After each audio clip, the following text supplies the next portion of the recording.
Ms. Wang Xia, 30 years old. She was sentenced to 7 years of imprisonment in 2002 because she distributed material clarifying the truth about Falun Gong in China. Before she was detained, Ms. Wang weighed more than 120 pounds. After 2 years of persecution, she now weighs only about 45 pounds. Mr. Zhang Chanming, 50 years old. He was sentenced to a 3-year term at a forced labor camp because he appealed for justice for Falun Gong. At the Jiaomuci City forced labor camp, camp guard beat his head fiercely with a screwdriver and other tools, which caused Mr. Zhang's death. Ms. Gao Rongrong, 36 years old. She was detained at the Longshan labor camp because she practices Falun Gong. On May 7, 2004, Ms. Gao was severely disfigured by 6 to 7 hours of electric baton shock torture. These startling tragedies occurred in modern-day China. They happened to Falun Gong practitioners who are being brutally persecuted, and these are just a few of the countless torture cases that have taken place over the past 5 years of continuous persecution.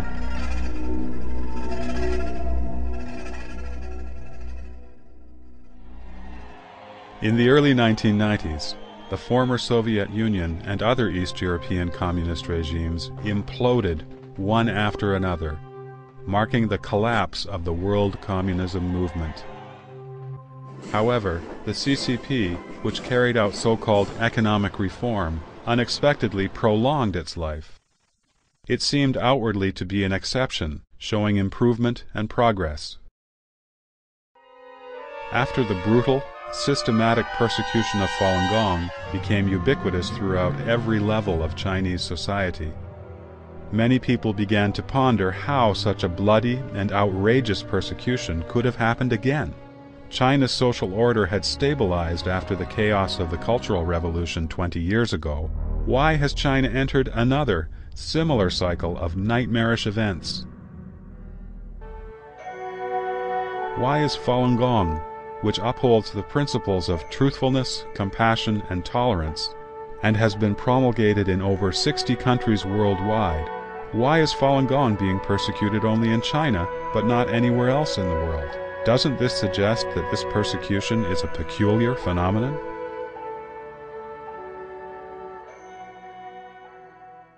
In fact, what is really peculiar isn't the persecution launched by Jiang Zemin and the CCP, but that the widespread belief in something like Falun Gong, based on principles of truthfulness, compassion, and tolerance, could appear again in China, after the CCP had crushed Chinese traditional beliefs and culture with violence and lies over the preceding 50 years.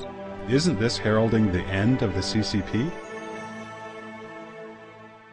The evil and absurd persecution is in fact the final struggle for the whole communist movement. For this reason, the persecution, which has been bloody, irrational, widespread, vehement, and brutal, has brought together all of the evil means accumulated over the course of the CCP's many previous movements and campaigns. In this persecution, the collusion and resonance between Jiang Zemin and the evil specter of the CCP have amplified the atrocities of the persecution to an unprecedented level. As a consequence, the persecution is also driving the last nail into the CCP's coffin.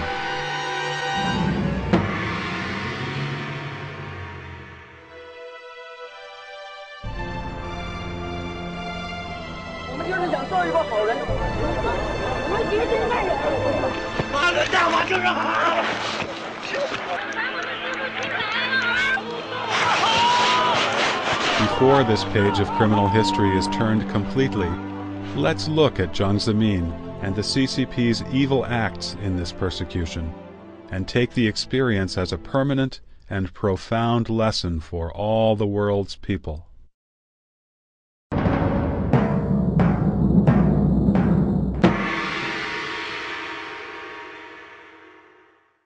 Jiang Zemin was born in the restless year of 1926. He displayed his characteristic pursuit of power, using any and all cunning means since he was very young. He shares this characteristic with the CCP itself.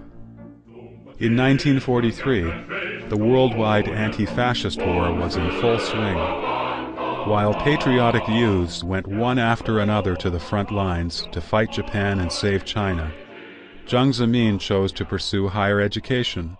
He attended the Central University in Nanjing that had been established by the puppet regime of Wang Jingwei under the control of the Japanese. The reason was that his father, Zhang Shijun, was once a high-ranking officer in the anti-China propaganda department of the Japanese invading army. After the CCP won the Civil War, Jiang Zemin disguised this period of history in his family background, and made up the lie that he had been adopted and raised by his uncle Zhang Shangqing, who had joined the CCP at an early age and was later shot dead by bandits. Jiang Zemin is not a person who can be steadfast in his work. Zhang's promotion was not due to his ability, but to personal connections and favors. In his tenure as the CCP secretary of the city of Shanghai, Jiang Zemin spared no effort in currying favor with CCP magnates like former President Li Xiannian and longtime Politburo member Chen Yun, who came to Shanghai every year for the Spring Festival. Even as the party secretary of the city of Shanghai, Jiang once stood and waited in the deep snow for several hours in order to personally deliver a birthday cake to former President Li Xiannian.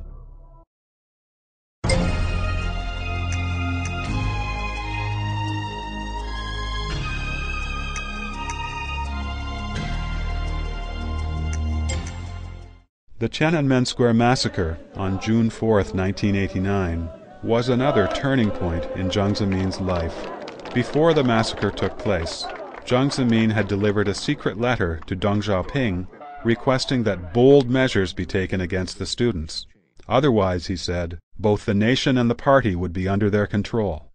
After that, he obtained party favor through suppressing a liberal newspaper and putting the leader of the People's Congress, Wan Li, under house arrest.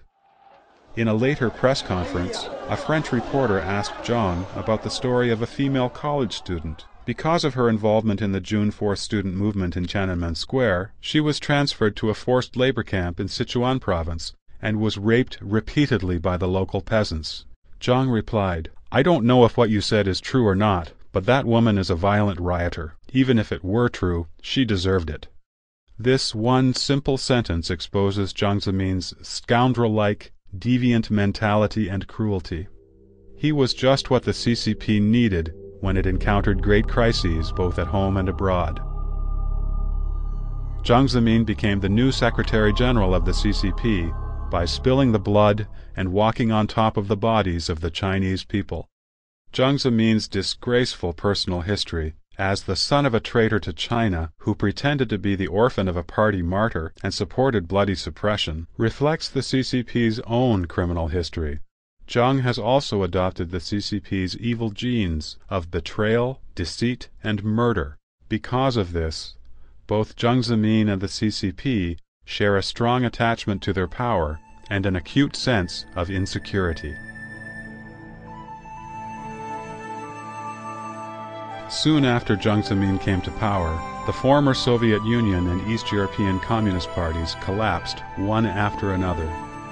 The Communist bloc lost more than half of its territory overnight. The Communist movement was proven indisputably defeated. However, the CCP was not willing to bow out from the stage of history. The CCP learned from this lesson and realized that stopping suppression and allowing the right to free speech was the equivalent of seeking its own doom. Similarly, Jiang Zemin was not willing to lose the power he now had at hand. He exerted his utmost strength to build up his own so-called third-generation image. He went around to gather inscriptions and to show off, but he was not able to conceal the fear of doom in his heart. Jiang Zemin cried out to eliminate any unstable factors in their embryonic stage, which was just the conclusion he came to in extreme fear.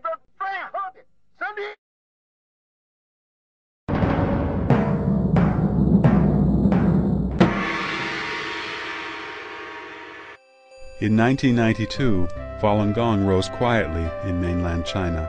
At first, many people regarded it as a type of Qigong with an especially powerful ability to keep people healthy and fit. However, people gradually realized that the essence of Falun Gong is to teach people to become better based upon the principles of truthfulness, compassion, and tolerance.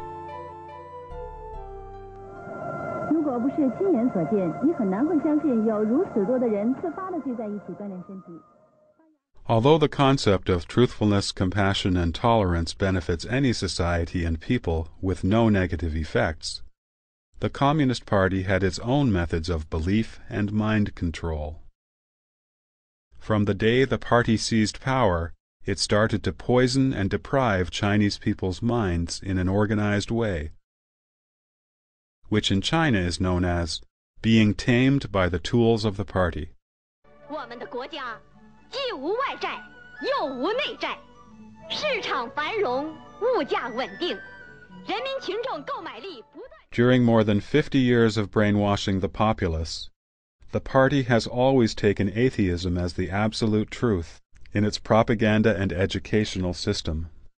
Because the legitimacy of the communist regime was based on materialism and the wish to build a heaven on earth, it could only rely on the leadership of the vanguard in the world, namely, itself, the Communist Party.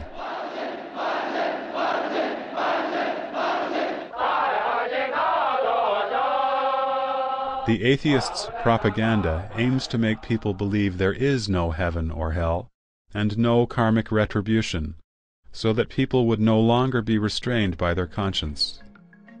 Instead, they would focus on wealth and comfort as being the reality of this world. The weaknesses in human nature could then be manipulated, and intimidation and temptation could be used to control people fully. Meanwhile, the practice of atheism enabled the Communist Party to itself interpret freely what is virtuous and what is good or bad. However, theism gives people an unchanging standard of good and bad. Falun Gong practitioners evaluate right or wrong based on truthfulness, compassion, and tolerance. This obviously hinders the CCP's efforts to unify people's thinking. Moreover, those with strong beliefs are able to see through life and death. The illusions of the secular world do not move them. They take the temptations of the earthly world and threats to their lives lightly, thus rendering the Communist Party feeble in any efforts to manipulate them.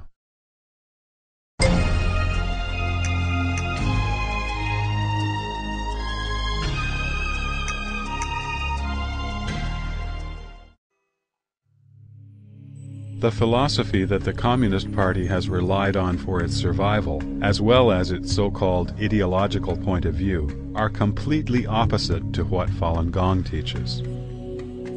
Falun Gong promotes truthfulness, including only telling the truth and doing truthful things. However, the genes inherited by the Communist Party are deceit and lies. The party once claimed, "Nothing significant can be accomplished without lying." Falun Gong promotes compassion, including considering others first and being kind to others in all circumstances. But violence is another gene inherited by the party. The party advocates brutal struggle and merciless crackdown. Falun Gong promotes a world outlook of searching inside oneself. However, the Communist Party's concept of history and the world is the philosophy of struggle. The Communist Manifesto states, "The history of all hitherto existing society is the history of class struggle." Struggle has been the major means for the Communist Party to gain political power and to survive.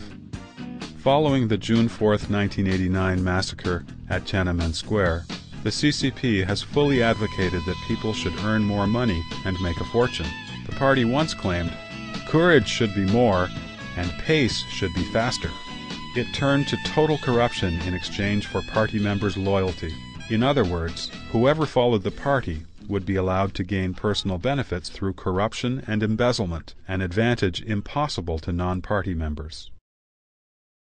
Ever since this time, Government officials' profiteering and corruption in real estate and the stock market have run wild in China. Illegal second wives and smuggling are everywhere. Pornography, gambling, and drugs have become rampant all over China. Under such a background, the high moral standards demonstrated by Falun Gong practitioners, who practice truthfulness, compassion, and tolerance, resonated with kindness in the hearts of the public. People voluntarily studied Mr. Li Hongshi's series of books and promoted Falun Gong at their own expense. Falun Gong is spread from person to person and heart to heart. In a short 7 years, more than 100 million people were attracted to Falun Gong and started the practice. Falun Gong has a loose management structure, and anyone can come and go freely as he wishes. It is very different from the strict organization of the CCP. In China, the CCP exerts total control over every part of society. In the countryside, there are Communist Party branches in every single village. In urban areas, branch offices of the CCP are found in every neighborhood. In the army, government, and enterprises, the party structure reaches to the very root. Despite the party's strict organization, the political study and group activities conducted weekly or more frequently in the CCP branches exist only in form. Few party members agree with the party ideology.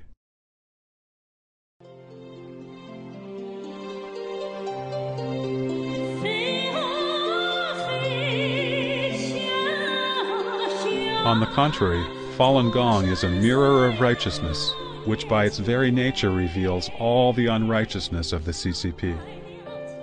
In fact, what Falun Gong brings to people is a culture and a way of life. It is an ancestral culture and the root of Chinese traditions, which the Chinese people had lost long ago. Once this traditional morality was accepted by the public, nothing could prevent it from flourishing rapidly. Chinese traditional beliefs have been forcibly shut down and tampered with by the Communist Party for decades. It would be the choice of history to return to tradition. It would be the path of return chosen by the vast majority of people after tribulations and misery. When given such a choice, people can certainly distinguish between right and wrong and are likely to leave wickedness behind. This amounts to a fundamental denial and abandonment of what the Communist Party has promoted. 今天一大早，上海体育中心人头攒动，本市近万名爱好法轮大法的练功者汇聚一处，进行推广表演。 Just when more and more people started to practice Falun Gong and save a large amount of medical expenses for the country, and social morality began improving gradually, the CCP's evil nature started to show its effect. From 1994, the CCP's primary organ for watching the country's people, the Public Security Ministry, began suppression, monitoring, and investigation of Falun Gong, with the intent to fabricate accusations that could be used to frame Falun Gong.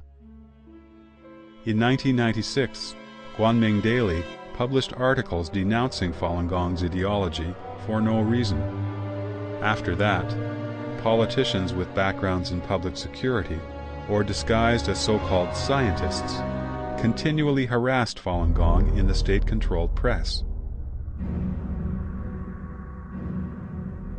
At the beginning of 1997, Logan, secretary of the Political and Judiciary Committee of the Central Committee of the CCP, took advantage of his power and ordered the Public Security Bureau to carry out a nationwide investigation of Falun Gong, with the intention of finding charges to justify a ban on Falun Gong. After it was reported from around the country that no evidence had been found, Logan issued a circular entitled Notice Regarding the Investigation of Falun Gong through the First Bureau of the Public Security Ministry.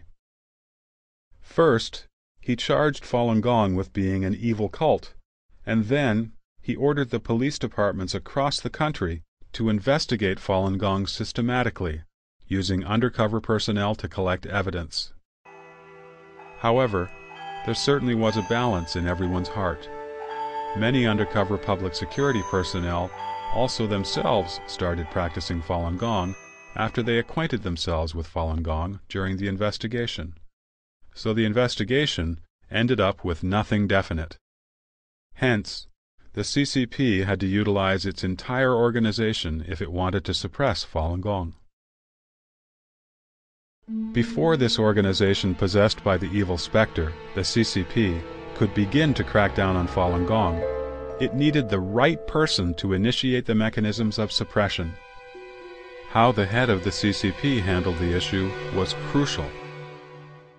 As an individual, the CCP's head could possess both goodness and evil, two opposite aspects of human nature.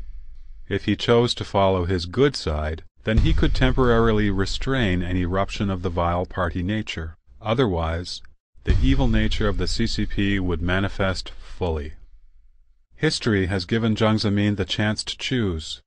However, he started his career by lying about his past, so of course he is afraid of the truth. Through suppressing people, he quickly became successful and powerful, so of course he dislikes compassion. He maintained his power through political struggles inside the party, so of course he dislikes tolerance. From a small incident, we can tell how extremely petty and jealous Jiang Zemin is. The museum at Hemudu Cultural Ruins in Yuyao County, Zhejiang Province, is a major historical and cultural site under state conservation. Originally, it was Qiao Shi, a former high-level party official, who wrote the inscription for the museum. In September 1992, Jiang Zemin saw Qiao Shi's inscription when he visited the museum, and his face turned dark and gloomy. The accompanying personnel were very nervous, as they knew that Jiang could not stand Qiao Shi, and that Jiang liked to show off so much that he would want to write an inscription wherever he went. In May 1993, using renovations as an excuse, the museum replaced Qiao Shi's inscription with one of Jiang's before the reopening.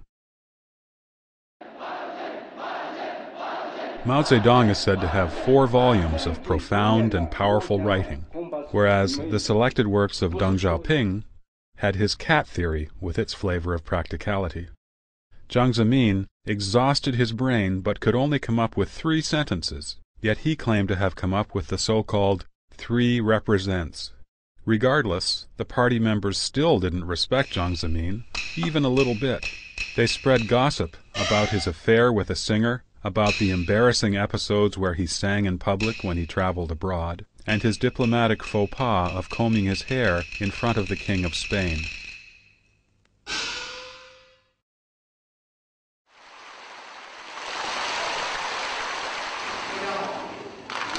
When the founder of Falun Gong, Mr. Li Hongshi, who was born as an ordinary civilian, gave a lecture, the lecture hall would be filled with professors, experts, and Chinese students studying abroad. Many people with doctorates or master's degrees flew thousands of miles to listen to his lectures. Mr. Li lectured on the stage for several hours, and he did so eloquently without referring to any notes. Afterwards, the lecture could be transcribed and published as a book. All these things were unbearable to Jiang Zemin, who was vain, jealous, and petty. Jiang Zemin lives an extremely lavish, lustful, and corrupt life. He spent over $110 million, almost a billion Chinese yuan, to build a luxurious airplane for his own use. Jiang often drew money from the public funds, by the tens of billions of Chinese yuan, for his son to do business.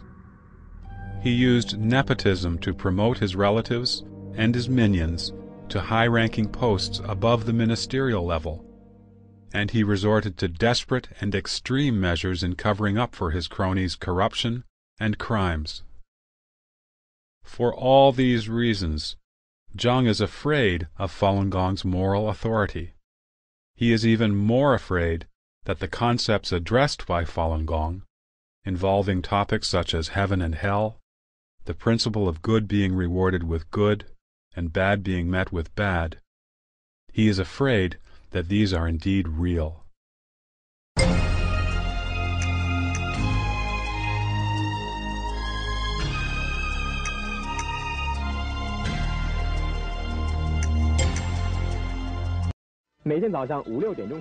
Although Jiang Zemin wholeheartedly intended to exterminate Falun Gong out of his own personal spite, he was incapable of doing much, as Falun Gong is rooted in traditional Chinese culture and has become so popular as to gain a broad social basis. Of the 7 members of the Politburo, Jiang Zemin was the only one who insisted on the suppression of Falun Gong. On July 19, 1999, Jiang Zemin chaired a conference of the CCP's highest-ranking officials. Jiang gave the excuse that suppressing Falun Gong was related to the survival of the party and the country. This touched the CCP's most sensitive nerve. Jiang Zemin's attempt to maintain his personal power and the CCP's attempt to maintain one-party rule came together on this point. So, the party nature abdicated common sense and human nature once again. Jiang and the CCP Central Committee came to a unified understanding and decided to launch a massive crackdown on Falun Gong.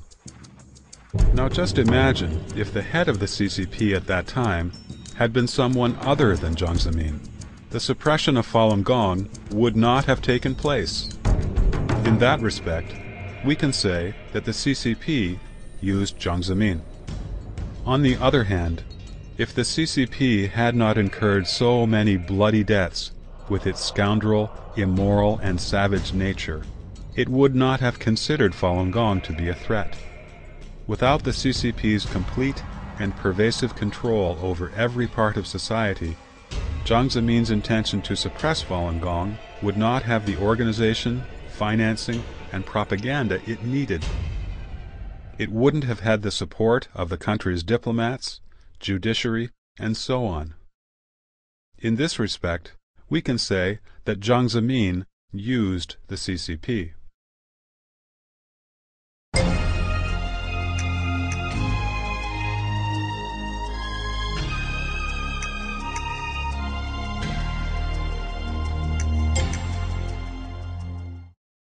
During the Central Committee's working conference in 1999, in which the suppression of Falun Gong was ordered, Jiang Zemin claimed, "I just don't believe that the CCP can't beat Falun Gong." His words instigated and strengthened the will and arrogance of suppression on the one hand, and on the other hand they also exposed the CCP's realization of its own impending doom. The suppression was insane and hysterical from the beginning. In 1999, during the APEC summit held in New Zealand, Jiang Zemin completely dispensed with any pretense and handed out pamphlets defaming Falun Gong to every one of the heads of state of the more than 10 countries attending the conference. He labeled Falun Gong an evil cult in front of the foreign media. By taking advantage of the CCP's organizational principle that the entire membership of the party is subordinate to the Central Committee, Jiang Zemin passed orders to set up the Office for Dealing with the Falun Gong issue in the Central Committee on June 7, 1999, the 610 Office. The 610 Office technically reports to the State Council, but in fact it is a party organization that is allowed to exist outside of the established framework of the state and central government.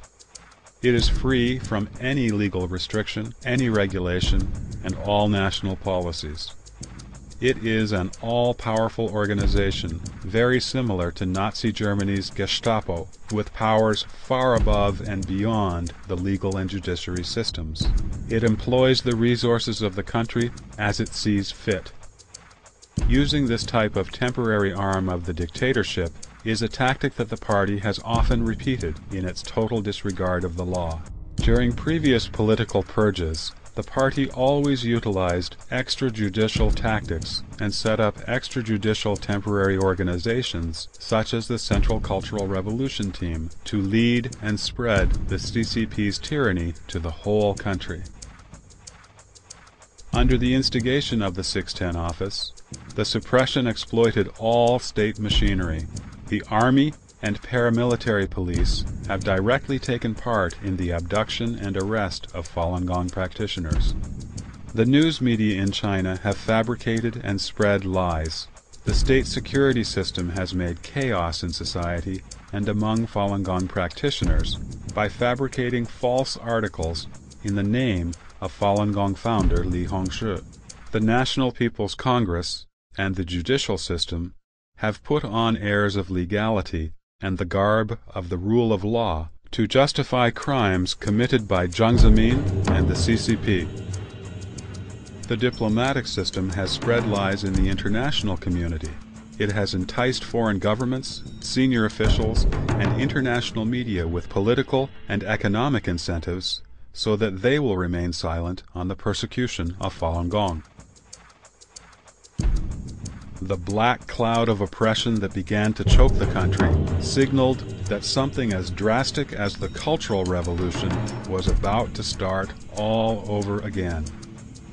During its long-term reign of tyranny and heavy-handed rule, the party has created the strongest and most evil system of state terror. It employs violence, lies, and information blockage. In all of its previous political movements, the party accumulated systematic and effective methods and the experience to punish, harm, and kill people on a large scale. The party's levels of inhumanity and deceit are at the highest professional level. Its scale and extent are unprecedented.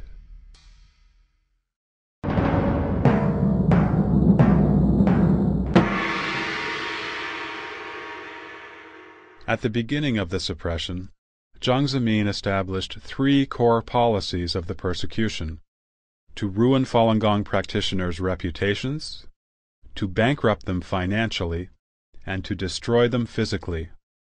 He also ordered that when practitioners appeal or distribute Falun Gong materials and are arrested, that they should be beaten badly. He stated that, if practitioners are beaten to death, it is nothing and shall be counted as suicide. And he ordered the public security to cremate their bodies directly without verifying their identity.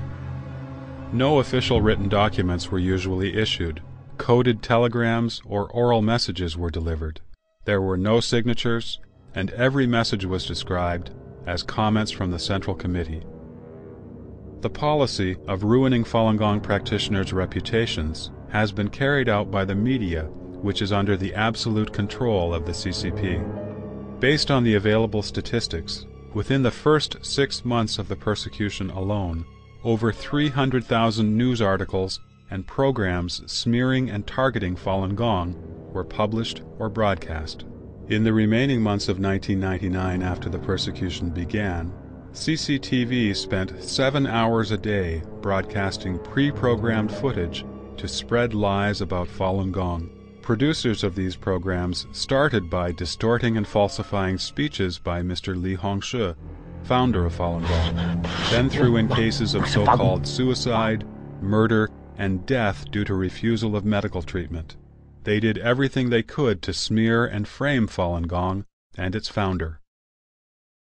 As with previous political movements launched by the CCP, the purpose of criticism and spreading rumors was to instigate and provoke one part of society to fight another part of society.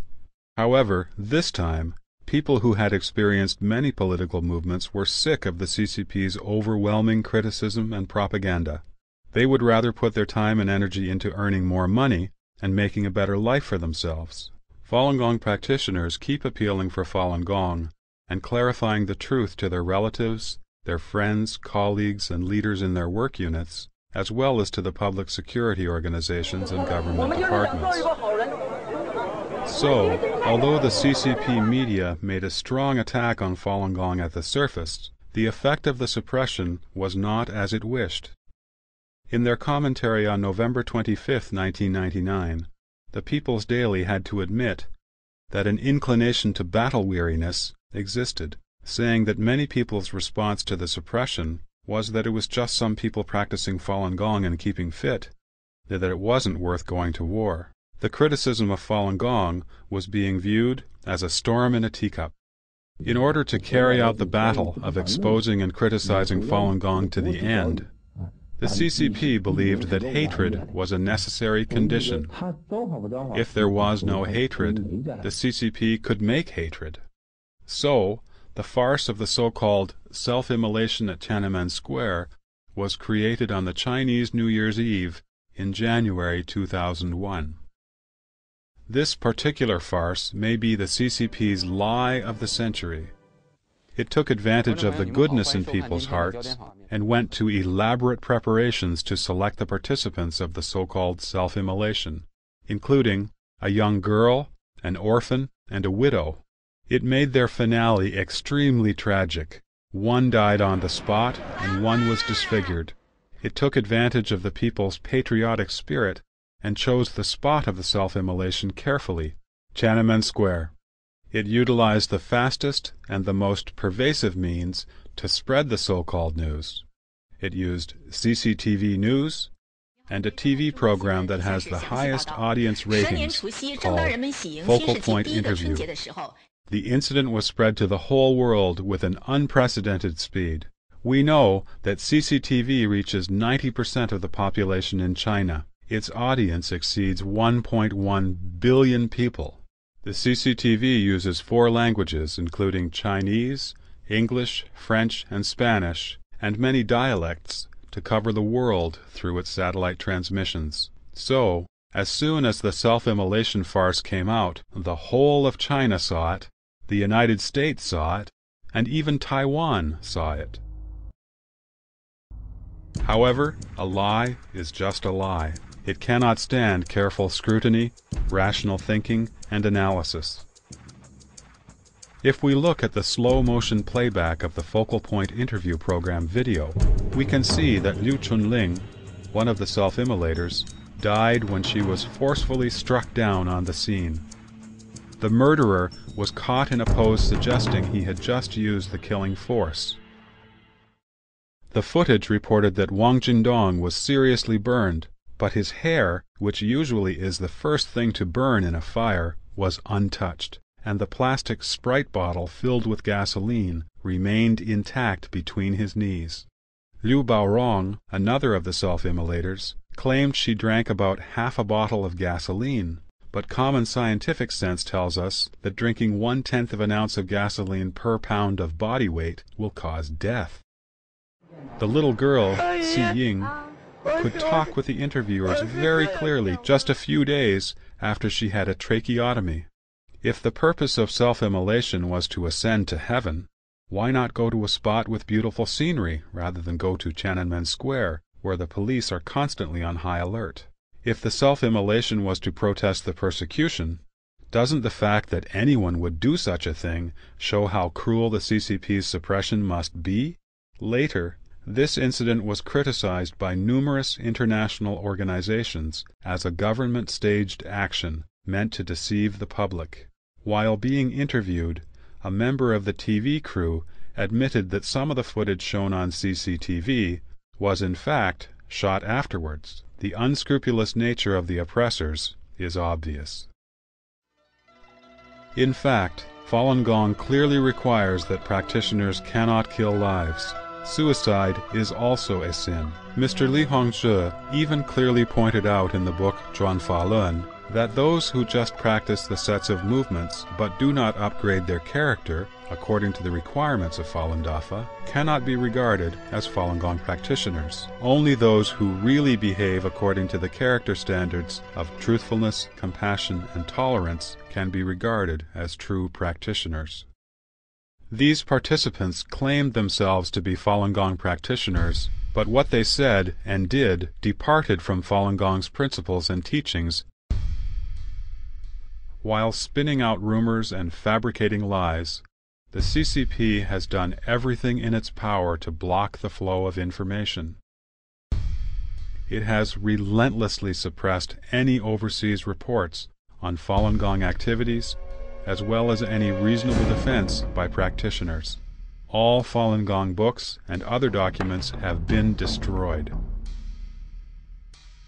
Extreme measures have been taken to guard against any foreign media attempts to interview Falun Gong practitioners in China, including expelling journalists from China, pressuring foreign news media, and forcing them to be silent by threatening to ban them from China.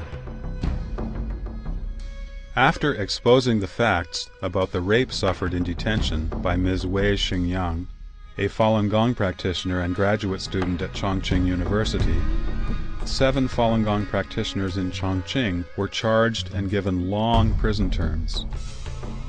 At Tsinghua University alone, over a dozen teachers and students were given long prison terms for handing out materials on Falun Gong. On March 5, 2002, the cable television network in Changchun City was tapped into to air the real story about the self-immolation to the Chinese public. Jiang Zemin responded with both hatred and fear. He personally issued the order to kill without mercy Falun Gong practitioners who attended the incident of tapping. In several days, more than 4,000 Falun Gong practitioners had been abducted and arrested in Changchun City. They were tortured seriously in order to extort confessions. 18 were sentenced to long-term imprisonment. Practitioners including Liu Haibo and Liu Chongjun were tortured to death. At the same time, lies were spread out one after another. Even the so-called self-immolation at Tiananmen Square was specially added into the school textbooks of ideology and morality. The CCP utilized the state education system to interpret the slander and hatred of Falun Gong as positive ideology and behavior, and indoctrinated young children with these ideas. Those who have been deceived are still the most willing to believe the CCP's lies. They also believe they hold the truth, so they carry hatred in their minds and curse Falun Gong and practitioners who pass out materials clarifying the truth about the persecution. The indulgence of Jiang Zemin and the CCP in such wanton massacre and persecution throughout China has been the biggest sorrow and misfortune of the Chinese people. The entire state apparatus of the CCP has carried out a policy of bankrupting Falun Gong practitioners financially. In addition to the 610 office, which has spread to all towns, counties, cities, and provinces in the country, sectors of society that participated in the persecution also include all levels of party organizations, the communist youth leagues, business associations, women's federations, student and scholar associations, labor unions, neighborhood committees, and all ministry committees. Academia, religion, literature, art, science, technology, and so on have also been involved in the persecution. Even a so-called anti-cult association was set up for this purpose. Also, authorities wantonly imposed high fines on Falun Gong practitioners and ransacked their homes. In the city, Falun Gong practitioners have faced the penalty of being laid off. In the countryside, the authorities have threatened to confiscate practitioners' land. The CCP has not overlooked retirees either. Their pension plans have been terminated, and the government has evicted them from their residences. Some practitioners in business have had their properties confiscated and bank accounts frozen. On the other hand, the CCP invested enormous amounts of the nation's financial resources as capital to fuel the persecution. This includes the police resources used to persecute Falun Gong for so long, the human, material, and financial resources used to keep surveillance on practitioners in their workplaces, the development of detention centers, labor camps, and prisons, the expense of filming, producing, and airing the various slander programs used for the long-term propaganda campaigns to sway public opinion, the expense of holding brainwashing classes throughout the whole country, the expense of the internet blockade and internet police to screen and monitor for Falun Gong content, and the cost of the diplomatic system treating Falun Gong as a core issue, and on and on. In 2001, inside information from the Public Security Bureau showed that, at Tiananmen Square alone, the daily expense of arresting Falun Gong practitioners was between 1.7 and 2.5 million yuan.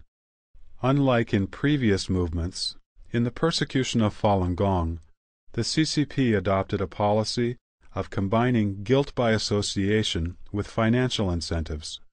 On November 26, 1999, People's Daily recommended a struggle experience to companies in the entire country. The theme was establishing the policy of leadership responsibility. The party secretary was to be held responsible if there were any Falun Gong practitioners in his work unit. Regulations were established to define the responsibilities of management, making the party secretary the primary person responsible for the Falun Gong issue. The party committee in each unit signed contracts with their superiors, and the superiors also had clearly defined responsibilities. Each of the superiors would take care of a subordinate work unit and establish a team in that unit to focus on dealing with one practitioner. If Falun Gong practitioners in any particular work unit or state enterprise were found to appeal for Falun Gong, the leaders and the employees of these units would not receive bonuses, nor would they get promoted.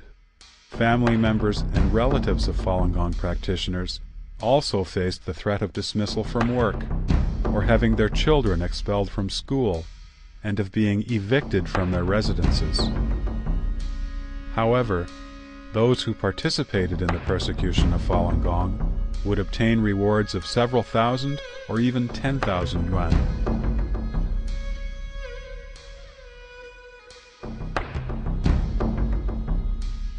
The gruesome policy of destroying Falun Gong practitioners physically has been primarily carried out by the police, procuratorate, and the court system in China.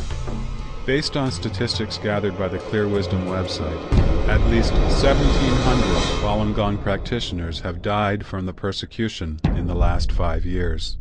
The deaths have occurred in over 30 provinces, autonomous regions, and municipalities under the direct leadership of the central government. Among the Falun Gong practitioners tortured to death, the youngest was only 10 months old, the oldest was 82 years old, most were women and the elderly. CCP officials have admitted privately that the actual number of Falun Gong practitioners who have died from the persecution is much higher. There are 2 ways to kill people. One is to destroy them physically. The other is to eliminate them mentally. Nazi Germany's concentration camps and the Soviet Gulag were notorious for their atrocities, but they destroyed people physically.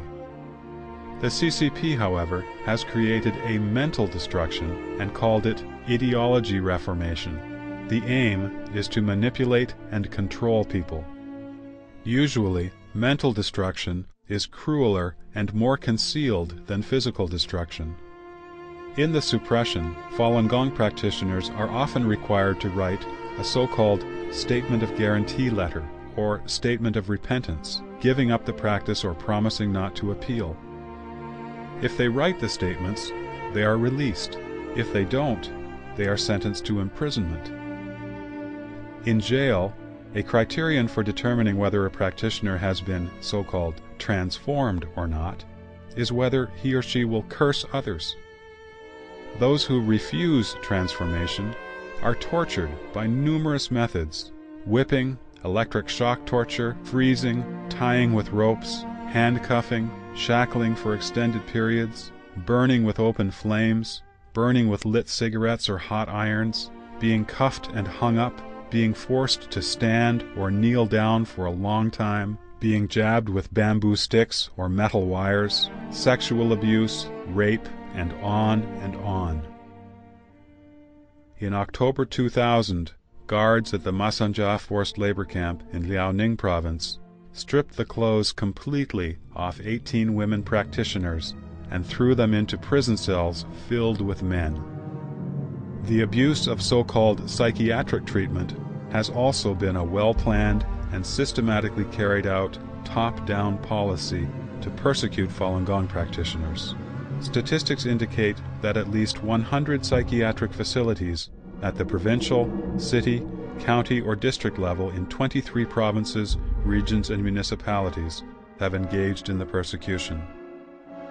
Normal, rational, and mentally healthy Falun Gong practitioners have been unlawfully locked up in psychiatric facilities and injected with unknown drugs capable of destroying a person's central nervous system. As a result, some practitioners have suffered partial or complete paralysis. Some have lost the sight in both eyes or lost hearing in both ears. Some have experienced the destruction of muscles or internal organs. Some have lost part or all of their memory and become mentally retarded. The internal organs of some practitioners have been severely injured. Some have suffered complete mental collapse. Some even died shortly after being injected with the drugs. All these crimes have been documented in full and are too numerous to list.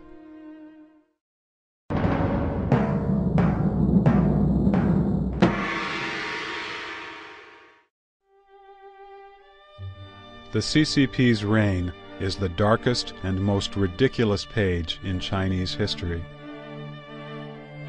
However, motivated by his personal interests, Jiang Zemin utilized the CCP to launch the suppression of truthfulness, compassion, and tolerance. It has been the most evil chapter of the CCP's reign. It has made the laws redundant. Morality and human nature have been ruined. It has brought fatal pressure to its financial system, now about to crash. And it has dragged the country and its people into crime and disaster.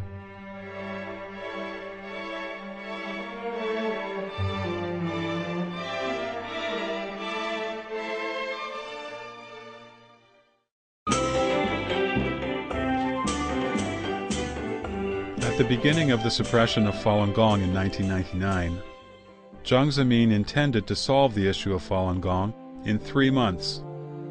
However, the party underestimated the power of Falun Gong and the power of tradition and belief. Almost 6 years have passed. Falun Gong is still Falun Gong. Moreover, Falun Gong has spread widely all over the world.